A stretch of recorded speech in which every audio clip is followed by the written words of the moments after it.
Picturesquely planted along the banks of the Cache-la-Poudre River, Our Lady of the Valley Parish announces the presence of Christ the King to northern Colorado. Where once thrived the lowly sugar beet, in one of the fastest growing parts of the Archdiocese of Denver, today, hearts come alive in Our Blessed Lady's company.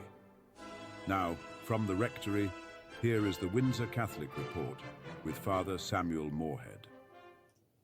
Greetings, this is Father Sam. Welcome back to the Rectory. This is the Windsor Catholic Report. I'm so grateful for all of you who watch this every week, and some of you who even tell me about watching it. I'm very grateful. As we've been doing this for almost a year now, it's a joy to have you back as we go into our announcements, our activities, and the good things that God's putting in front of us in this coming week here in the life of the parish. We're heading now into the 11th Sunday, and thus the 11th week of Ordinary Time.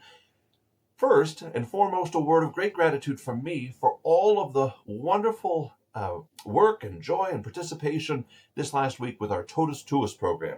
We had several hundred young persons, elementary school kids by day, middle school and high school kids by evening. We had a team of young adults, including seminarians, who were here to be our teachers. I'm so grateful to our kids, to our Totus Tuus teachers, to the staff and the volunteers who made this last week possible. Be on the lookout for some great pictures from the water fight that we had on Friday, and you'll see the joy that we had, and it was great to be with all of our young people throughout the week for this great program. Well, we have an offering for all of you if you're interested in delving deeper in our own Catholic tradition of sacred art.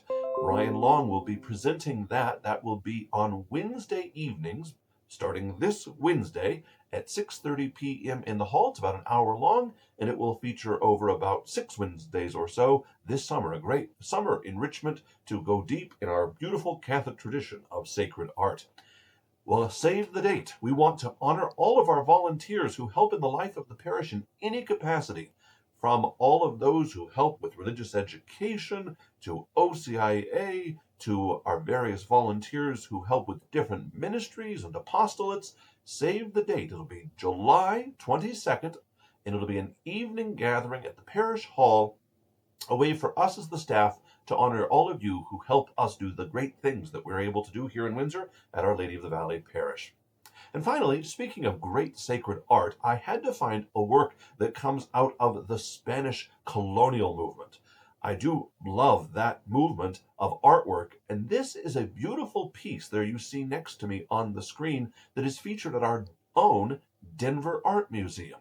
It depicts at the base of it the images of Saint Ignatius of Loyola and Saint Aloysius Gonzaga, and the two of them, these early Jesuits, are wrapped in adoration and love of the most sacred heart of Jesus, which is surrounded by all of these angels in wonder and praise. On Friday, we celebrated the solemnity of the most sacred heart of Jesus. The month of June is dedicated to the heart of Jesus. So you and I do well to ponder, to consider, to take to our contemplation the fact that God has so profound a love for us, and it has become flesh, and our God has a human heart in Jesus Christ. And so may the most sacred heart of Jesus be praised, adored, and glorified. And I hope you and yours have a beautiful week in front of you. May you know all the richness of God's blessing and the tender love of the most sacred heart of Jesus. God bless you. See you soon around the life of the parish.